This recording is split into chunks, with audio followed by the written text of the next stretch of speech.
Every time you gas up, you have a choice about which octane fuel to use at the pump. But what's the difference? I think maybe the most common misconception is my car is going to run better if I put premium fuel in. And Mike Monticello is part of the team that tests fuel economy at Consumer Reports. And he tells me I might have been wasting a lot of money buying expensive gas. we took two cars that both said premium fuel was recommended. We did our standard fuel economy test using our inline fuel meter, and we ran our acceleration tests to see what would happen, what was the performance difference between a running premium fuel or running What did you find out? The fuel economy was exactly the same running these two cars on regular fuel as we did when we ran them on premium fuel, and the 0 to 60 mile per hour acceleration numbers, exactly the same. You're kidding me. The more expensive premium gas with an octane rating of 91 to 94 is listed as, quote, required on some cars.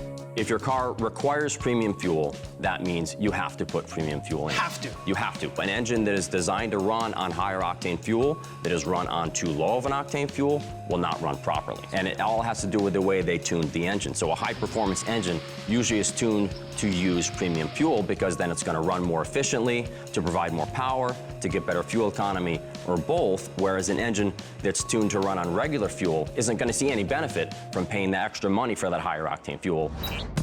But often, premium is simply, quote, recommended, unquote, over regular gas, which has a lower octane rating of 87.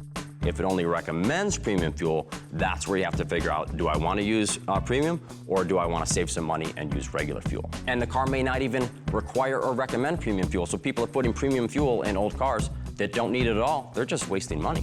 Mike says the savings of switching from premium to regular gas can be huge. If you average 12,000 miles a year and your car averages 30 miles per gallon, you could save a little over $200 a year.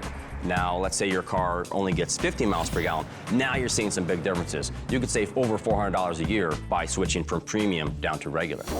But one warning. It's important to note that if you switch from using premium fuel, because your car only recommends premium fuel, and you start noticing some pinging or knocking, you should switch back to premium fuel because the car needs that. Mike also says you should just forget about that mid-grade gas with a rating around 89 octane. I think that's just something gas companies have come up with to honestly get people to pay maybe a little bit more than they need to pay. Finally, in order to save money at the gas pump, what do I need to do? First of all, don't use a higher octane fuel than you need. And then drive your car more efficiently when you're taking off from a stop. Don't floor the accelerator pedal. Try and get up to speed in a more gentle fashion.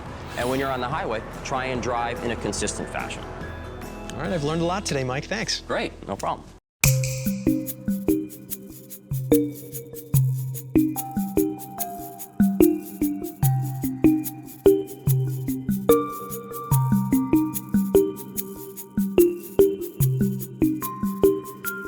you